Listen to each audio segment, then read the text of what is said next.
Olá, queridos, a paz do Senhor Jesus. Eu sou o pastor Joelson Bonfim. Hoje quero tratar de um tema tanto polêmico: a contribuição do dízimos e ofertas, ou seja, a necessidade de se ofertar na casa de Deus. Sabemos que existe aqueles que são antidízimo e a qualquer tipo de contribuições. No entanto, este ato é de grande importância para o reino de Deus. O dízimo foi antes da lei, foi inserido na lei e permanece na graça. Se eu fosse você, assistiria este vídeo até o fim.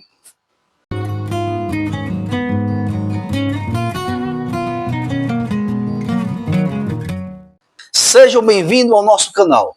Se você ainda não é inscrito, dá um like, se inscreve, toque no sininho todas e receba aviso de um novo vídeo. E não esqueça de comentar e compartilhar este vídeo com aqueles que precisam deste incentivo. A palavra dízimo vem do hebraico, que é maser, e significa 10ª parte, ou seja, 10% de minha contribuição financeira. Para compreendermos melhor este ato de dizimar, precisamos entender suas raízes. Segundo a Bíblia Sagrada, é uma prática que remota aos tempos de Melquisedeque e Abraão. Portanto, quero destacar alguns pontos necessários sobre isso. Primeiro, a origem do dízimo. Época do patriarca Abraão, antes da lei. Em Gênesis 14, vemos este fato, o encontro de dois homens de Deus, Melquisedeque e Abraão. Gênesis 14, 18 a 20 diz: E Melquisedeque, rei de Salém, trouxe pão e vinho, e era este sacerdote do Deus Altíssimo. E abençoou e disse: Bendito seja Abraão pelo Deus Altíssimo, o possuidor dos céus e da terra. E bendito seja o Deus Altíssimo, que entregou os teus inimigos nas tuas mãos. E Abraão deu-lhe o dízimo de tudo. Quem era Melquisedeque? Um líder religioso e civil. Era um sacerdote do Deus Altíssimo, ou seja, cumpria obrigações religiosas diante de Deus. Era rei de Salém, onde posteriormente seria a cidade de Jerusalém. Foi a este sacerdote que Abraão deu o dízimo de tudo. Melquisedeque recebeu o dízimo de Abraão como gesto de honra e reconhecimento à soberania de Deus. Quem era Abraão? Abraão era representante não apenas da origem de um povo eleito por Deus para renovar a humanidade, mas também um homem justo, profundamente fiel, cuja lealdade a Deus chegaria ao ponto de sacrificar o seu filho em obediência à ordem divina. Escolhido por Deus para ser pai de muitas nações, foi este o primeiro homem a dar o dízimo de tudo. Jacó, seu neto, fez uma promessa de dar o dízimo de tudo que ele ganhasse do Senhor. Gênesis 28, 22 diz: E Jacó fez um voto dizendo: Se Deus for comigo e me guardar nesta viagem que faço, e me der pão para comer, e veste para vestir, e eu em paz tornar a casa de meu pai, o Senhor me será por Deus. E esta pedra que tenho posto por coluna será casa de Deus. E de tudo quanto me deres, certamente darei o dízimo. Vejam que, em resposta, Abraão entregou a ele o dízimo de tudo que havia conquistado. Este ato de Abraão reflete reconhecimento e gratidão a Deus pelas bênçãos recebidas. Vemos então que o dízimo é um ato de fé e obediência a Deus. Abraão foi o primeiro homem na Bíblia a dar o dízimo de tudo. O dízimo não era da lei mosaica, veio a ser instituído depois. O dízimo é antes da lei de Moisés, ou seja, transcende a lei, podendo ser praticado no Novo Testamento e não foi condenado por Jesus. Ele não veio da lei de Moisés, mas de um coração grato e fiel, muito antes da lei existir. Existem pessoas que são contra o dízimo porque são egoístas. Valorizam mais os bens materiais como seus tesouros do que a vontade de Deus. Portanto, o dízimo não é da lei, foi instituído nela. Segundo lugar, o dízimo instituído na lei de Moisés, ou seja, a lei mosaica. Isso aconteceu no Antigo Testamento, na Antiga Aliança. Em Levítico 27, 30 a 32 está escrito: também todas as dízimas do campo, da semente do campo, do fruto das árvores, são do Senhor. Santas são ao Senhor. Porém, se alguém das suas dízimas resgatar alguma coisa, acrescentará a sua quinta parte sobre ela. No tocante a todas as dízimas de gado e do rebanho, tudo o que passar debaixo da vara, o dízimo será santo ao Senhor. Sendo instituído na lei de Moisés, passou a ser uma norma do povo de Israel. Levítico 27, 30 diz: também todas as dízimas do campo, da semente do campo, do fruto das árvores, são do Senhor, são santas ao Senhor. Esta instituição na lei mosaica passaria a ser uma prática para Israel, para trazer a Deus o que pertencia a Deus. Logo, os judeus passou a entregar mais de 10% dos dízimos. Ou seja, não só dava um só dízimo, entregavam 3 dízimos. Um deles era entregue a cada 3 anos. Deuteronômio 14 e 28 diz: ao fim de 3 anos, tirarás todos os dízimos da tua colheita no mesmo ano, e os recolherás dentro das tuas portas. Sendo assim, pela lei de Moisés, os judeus dariam, letra A, o dízimos ao levita, Levítico 27. B, os dízimos das festas nacionais, Deuteronômio 14. Letra C, o dízimo entregue a cada 3 anos, Deuteronômio 14. Se somarmos esses dízimos, teremos um percentual de aproximadamente 23% entregue no Antigo Testamento pelos judeus. E se contarmos com o imposto do templo a cada ano e da lei da respigadura sobre aquilo que caía das colheitas para os pobres e necessitados, ficaria um total de uns 25% de dízimo na época. E para que servia esse dízimo na lei? Letra A, servia para alimentação, sustento dos levitas e os sacerdotes. Por quê? Eles eram homens que não tinham posse da terra, não tinham herança, separados para servir a Deus, para servir na casa de Deus e sustentados pelas outras tribos, pelo povo de Deus. Em Número 18, 21 está escrito: e eis que aos filhos de Levi tenho dado todos os dízimos em Israel por herança, pelo ministério que executam, o ministério da tenda da congregação. Houve em certo momento um período que o povo de Deus estava sendo infiel em dar o dízimo.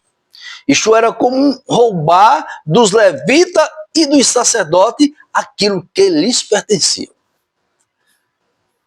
Deus então levanta profetas como Ezequias e Malaquias para repreender e cobrar do povo o que era devido aos levitas. Em 2 Crônicas, capítulo 31 e 4, o profeta Ezequias ordena: e ordenou o povo que morava em Jerusalém que desse a parte dos sacerdotes e levitas, para que eles pudessem se dedicar à lei do Senhor. Depois da repreensão, o povo trouxe o que lhe era devido, a parte dos levitas e sacerdotes. Em 2 Crônica 31:5 está escrito: e depois que se divulgou esta ordem, os filhos de Israel trouxeram muitas primícias de trigo, mosto, azeite, mel e de todo o produto do campo. Também os dízimos de tudo trouxeram em abundância.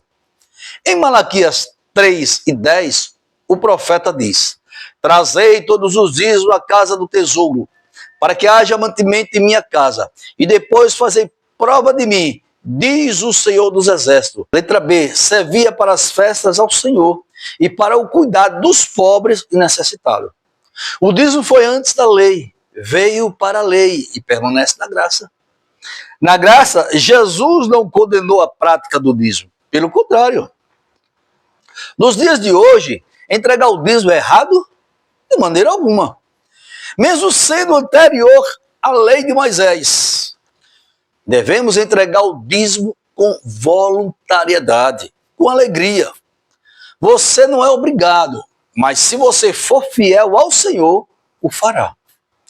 Jesus mandou dar o dízimo, e por ser anterior à lei de Moisés, deve ser praticado depois da lei, assim como nosso pai Abraão e seu neto Jacó, que não era da lei, entregar o dízimo de tudo, devemos fazer o mesmo. Veja o que falou Jesus no Evangelho de Mateus. Mateus 23, 23. Ai de vós, escribas e fariseus, hipócritas, pois que dizimais a hortelã, o endro e o cominho, e desprezai o mais importante da lei, o juízo, a misericórdia e a fé. Deveis, porém, fazer estas coisas e não omitir aquelas. Devido à forma da moeda da época ser pequena, o dízimo era entregue em alimentos. Em nossos dias, só seria mais trabalhoso esta forma de entrega. Hoje, não é necessário, até porque ninguém vai comprar em supermercado levando alimentos e sim moedas atual. Veja que Jesus, nesse contexto, não está condenando a entrega do dízimo. O dízimo da hortelã, do endro e do cominho. Pelo contrário, vejam o que ele diz. Deveis, porém, fazer estas coisas, o dízimo, e não deixar de fazer as outras, que é o juízo, a misericórdia e a fé. O que Jesus nos ensinou aqui? Que o dízimo deve ser acompanhado de justiça, ou seja, viver de forma correta e honesta. E quem faz isso, honra a Deus com as suas posses também. De misericórdia, cuidar dos outros com amor e compaixão. E é isto também que os dízimos e oferta fazem, ajudar os necessitados. E de fé, confiar que Deus cuida de nós, mesmo quando entregamos uma parte do que temos que dar, a 10ª parte. Ele nos recompensará. Em Hebreus capítulo 9, versículo 7 diz, onde Jesus entrou por nós, feito eternamente sumo sacerdote, segundo a ordem de Melquisedeque. Jesus, nosso supremo sumo sacerdote, segundo a ordem de Melquisedeque. Hebreus 7, 1 a 10, está escrito, este Melquisedeque permanece sacerdote para sempre, sem princípio de dias, nem fim de vida, mas feito semelhante ao Filho de Deus. O livro de Hebreus revela que Melquisedeque era uma figura profética de Jesus Cristo. Ele era rei e sacerdote, como Jesus é hoje. Jesus não é um sacerdote segundo a linhagem de Arão, mas segundo a ordem de Melquisedeque, uma ordem eterna, espiritual. Por que isso é importante? Jesus é o nosso sacerdote eterno. Quando damos o dízimo e as ofertas hoje, não o fazemos a um sistema humano, mas como se estivéssemos entregando a Deus, nosso Senhor e sumo sacerdote Jesus Cristo. Assim como Abraão reconheceu a autoridade espiritual de Melquisedeque, nós reconhecemos a autoridade e o senhorio de Cristo sobre nossas vidas. Se Abraão deu o dízimo ao sacerdote Melquisedeque, nós também devemos dar a Jesus, o sumo sacerdote, que é da ordem superior e anterior da lei mosaica. Eu entendo que 10% é um padrão mínimo e muito pouco diante daquilo que Deus espera de nós em serviço e generosidade. Quando o dízimo foi instituído na lei mosaica, sua porcentagem passou de 10% para aproximadamente os 23%, e indo mais além, chegando a um total de 25%. Era mais ou menos isto que os judeus contribuíam. Os dízimos e ofertas são contribuições para a expansão do reino de Deus. Segundo Paulo, as contribuições devem ser feitas com alegria, constância e generosidade. Em 2 Coríntios 9,7 diz, Cada um contribua segundo propôs no seu coração, não com tristeza ou por necessidade, porque Deus ama ao que dá com alegria. Segundo os Coríntios 8, Paulo fala da generosidade dos irmãos. Mesmo estando em dificuldade e pobreza, foram generosos nas ofertas. No versículo 2 diz Paulo: como em muita prova de tribulação, houve abundância do seu gozo, e como a sua profunda pobreza abundou em riqueza da sua generosidade. No versículo 3, eles foram voluntários, servindo pela fé. Diz Paulo: porque segundo o seu poder, o que eu mesmo testifico, e ainda acima do seu poder, deram voluntariamente. No versículo 4, quiseram participar, disse Paulo, pedindo-nos com muito rogos que aceitássemos a graça e a comunicação deste serviço, que se faziam para com os santos. Cuidar dos pobres e sustentar os pastores ou os missionários é algo que vocês não devem se constranger em fazer. Paulo fala sobre a coleta para o serviço da igreja. Em 1 Coríntios capítulo 16, 3-1, diz Paulo: ora, quanto à coleta que se faz para os santos, fazei vós também o mesmo que ordenei às igrejas da Galácia. No primeiro dia da semana, cada um de vós ponham de parte o que puder juntar, conforme a sua prosperidade, para que não se façam as coletas quando eu chegar. E quando tiver chegado, mandarei os que, por cartas aprovardes, para levar a vossa dádiva a Jerusalém. Em 1 Coríntios 9, o apóstolo Paulo trata do sustento dos obreiros no período da graça. Quem vive do templo deve se sustentar dele.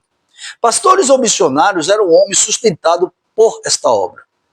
Dobrados honorários foram dados a eles por suas pregações para que continuasse dedicando-se à pregação do evangelho. Semearam bens espirituais, receberam bens materiais, pois a igreja sustentava os que se desgastavam na pregação e ensino do evangelho. No versículo 11, Paulo diz: nós vos semeamos as coisas espirituais, não será que de vós recolhamos as carnais? Paulo escreve aos Gálatas e diz, Gálatas 6:6, e o que é instruído na palavra, reparta de todos os seus bens com aqueles que o instruem. No verso 13, diz Paulo, não sabeis vós que os que administram o que é sagrado comem do que é do templo? E que os que de contínuo estão junto ao altar participam do altar? No versículo 14, ele diz que Cristo ordenou. Diz Paulo, assim ordenou também o Senhor aos que anunciam o evangelho, que vivam do evangelho. O próprio Cristo anunciou isso aí. Os dízimos e as ofertas são compatíveis com o tempo da graça e servem para a manutenção da casa de Deus, como pagamento de energia, de água, compra de cadeira, de ventiladores, de materiais didáticos para evangelização e de novos templos a serem construídos. Serve também para o sustento do pastor e na ajuda dos necessitados.